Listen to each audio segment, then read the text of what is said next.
Kaixo, ongietorri bizitzaren oinarriak arakatuko ditugun azterketa honetara.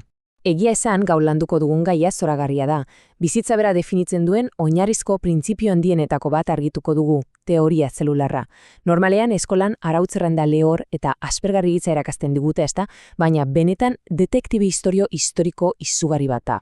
Pentsa ezazue une batez, gaur egun denok dakigu izaki bizidun guztiak, zu eta ni barne, zelulez osatuta gaudela, baina argirago hori ez dela beti begibistakoa izan.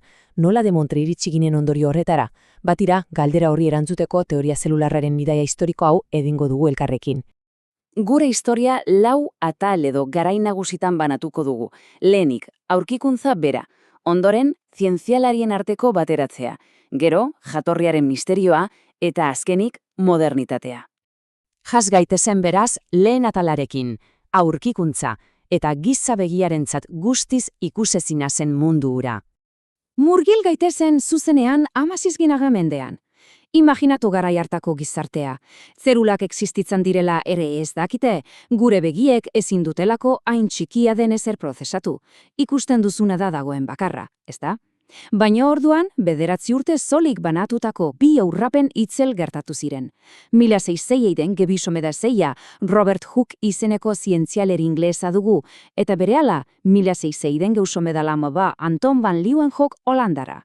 Bi pertsuna hauek zientziaren historiaren lehen leiho mikroskopikoak ireki zituzten, literalki.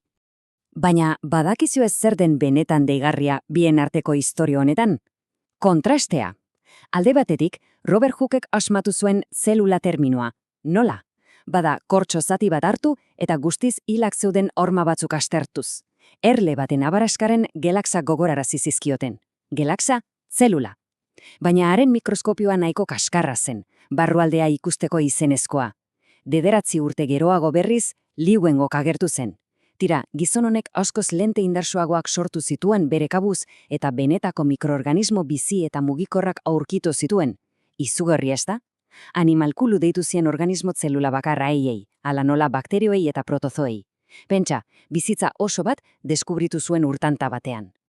Goazen bigarren atalera, bateratzea. Nola bihurtu ziren aurkikuntza horiek bizitzaren oinarri. Orain egin dezagun zauzi handi bat denboran. Egia esan, 150 urte baino gehiago itxaron behar izan genuen, urrengo pauso sendoa emateko. 1880ko hamarkaderen amaieran gaude. Bi ikertzaile bikainek, bakoitzak bere aldetik, biologiaren norabidea erabat aldatu zuten. Matthias Kleiden botanikariak 1888an landare guztiak zelulez osatuta zeudela konturatu zen. Eta handik urte betera, 1889an, Theodor Schwenn zoologoak zehazki aurkikuntza bera egin zuen, baina animalietan, pentsa, berdin da zagar bati edo txakur bati begiratu, dena, baina dena, oinarrizko adreilu berdinekin eraikita zeuden. Beraz, biek elkarrekin erindako lotura horrek biologiaren lehen bi arau iraunkorrak oparitu zizkigun.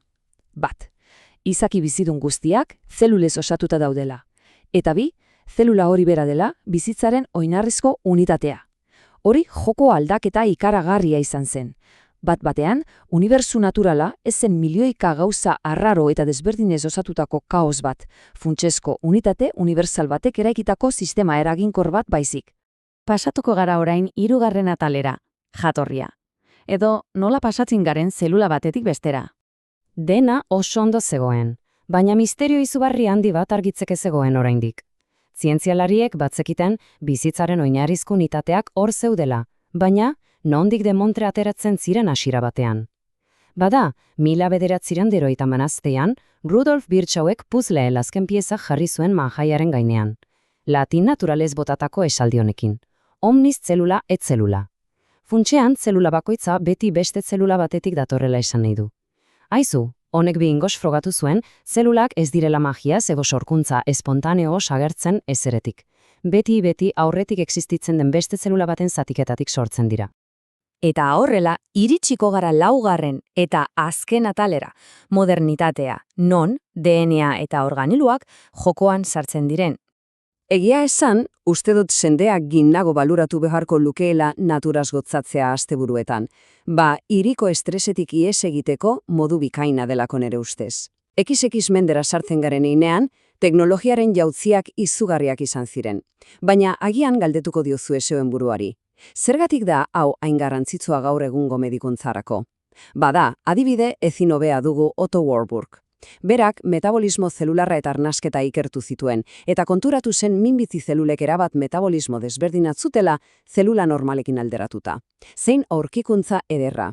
Honek aterraldoiak ireki zituen ikerketa biomedikoan. Garbi utziz, zelulen barne funtzionamendua ulertzea ezinbestekoa dela gaitasun larriei minbiziari esaterako aurre egiteko. Eta esplorazio sakon hori aurrera eramateko badaude tresnak, eta gero badago tresna nagusia, mikroskopio elektronikoa.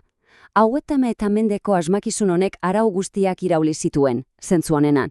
Ahastu juke olieuen jukeen kristalapalak. Honekin, zientzialariek zelularen pareta bera zeharkatu eta barnealdera bidaiatu izan zuten, aurrekarik gabeko xehetasunik haragariz. Literaliki mundu berri bat ireki zitzaian begien aurrean. Lente berri hauen bitartez, zientzialariek ikusi zuten zelula arzela poltsa huts bat. Ez oreixe, hiri burrunbatxo eta superkonplexu bat zen. Barne makineria ikusgarria aurkitu zuten, energiarako mitokondriak, erribosomak, nukleoa, eta garrantzitsuena, informazio genetikoa transmititzeko erabiltzen dugun kodea, DNA bera. Era berean, zelulak bitalde handitan zailkatu ahal izan genituen, prokariotoak eta eukariotoak. Tira, ibilbide luze eta oparo honen ostean, laburbil dezagun. Gaur egungo biologia osoa mendeetan zehar adreiluz adreilu eraiketako 3 zutabe sendo hauen gainean kokatzen da. Bat, organismo guztiak zelulez osatuta daude. 2, zelula da bizitzaren unitate struktural eta funtzional nagusia. Eta 3, zelula guztiak, salbuespenik gabe, aurretik existitzen diren beste zelula batzuetatik datoz. Hori da gure bizitzaren legi unibertsala lagunok. Eta azterketa honi amaiera emateko, hausnarketa txiki bat utzi nahi dizuet airean. Lehen kristalezko lente arruntaiek zelularen existentzia bera agerian utzi bazuten, eta geroago mikroskopio elektronikoek barruko makineria eta DNA erakutsi badigute, haizu, gue tresna teknologioak zorrosten jarraitzen dugun honetan, zer uniberso guztiz berri eta ikusezin egongo ote dira gaur bertan guk deskubritzeko zain. Pentsatzeko modukoa da, ezta? Mila esker biologiaren historian barna bidaia zoragarri hau erekin egiteagatik.